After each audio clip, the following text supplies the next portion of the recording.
कशाचं ड्रॉइंग आहे सांगा? कोण होते ते? कोण होते? संत होते. कुठले राहणारे होते? गाव. त्यांचा जन्म झाला होता आणि त्यांना कशाची आवड होती? काम करायचे. पण कसं करायचे?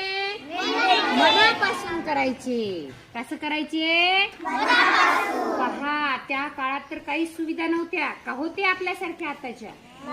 तरी सुद्धा आई बरोबर स्वतः शेतात जायचं, काबाड कष्ट करायचे. ते लहानाचे मोठे मामाकडे झाले, कारण त्यांचे वडील काय झाले होते?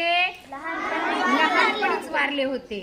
आणि त्यांचा सगळ्यात मोलाचा संदेश काय आहे?